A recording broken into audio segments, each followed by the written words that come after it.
Hi friends, இப்போ நடந்து முடிஞ்ச குரூப் 2 ப்ரிலிம்ஸில் ஒரு மேக்ஸ் சம் தான் நம்ம சால்வ் பண்ண போகிறோம். ஸோ இந்த சம் பார்க்கலாம்.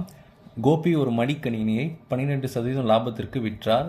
மேலும் அதை ரூபாய் 1200க்கு கூடுதலாக விற்றிருந்தால் லாபம் 20% இருந்திருக்கும். மடிக்கணினியின் அடக்க விலையை காண்க.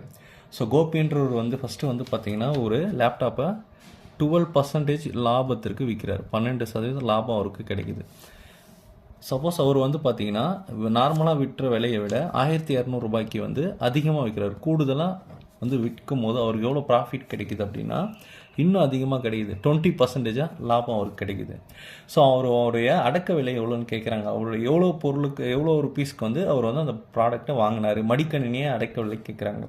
ஸோ இது நம்ம எப்படி சால்வ் பண்ணலாம்னு பார்த்தா இது டீட்டெயில் மெத்தட்லையும் இருக்குது, ஷார்ட்கட்லையும் இருக்குது. நம்ம இப்போ ஷார்ட்கட்டாக பார்க்கலாம். ஸோ முதல்ல அந்த ரெண்டு ப்ராஃபிட் பர்சன்டேஜ் 12% ப்ராஃபிட் இருக்குது மற்றும் 20% ப்ராஃபிட் இருக்குது. முதல்ல இந்த ரெண்டு ப்ராஃபிட்டுக்கான வித்தியாசம் நம்ம முதல்ல கண்டுபிடிக்கணும். 12க்கும் 20க்கும் என்ன வித்தியாசம்னு பார்த்தோம் அப்படின்னா நமக்கு 8% வரும். 12 - 12 20 - 12 போட்டோன்னா நமக்கு 8% வரும். 8% தான் பார்த்தீங்கன்னா 1200. அப்போ அவங்க கேட்குறது அடக்கு விலை கேட்குறாங்க. அடக்கு விலை எப்பவுமே ஆல்வேஸ் காஸ்ட் ப்ரைஸ் பார்த்தீங்கன்னா 100%. ஸோ 100% எவ்வளோன்னு கேட்கணும். இதை கிராஸ் மல்டிப்ளை நம்ம பண்ணோம் அப்படின்னா நமக்கு ஆன்சர் கிடைச்சிரும்.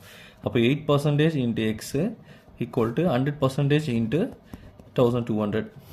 ஸோ எக்ஸ் இந்த பக்கம் வச்சுக்கலாம். அப்போ 100 இன்ட்டு இந்த பர்சன்டேஜ் கேன்சல் ஆகிடும். ஸோ ரிமைனிங் 100 1200 இருக்கும்.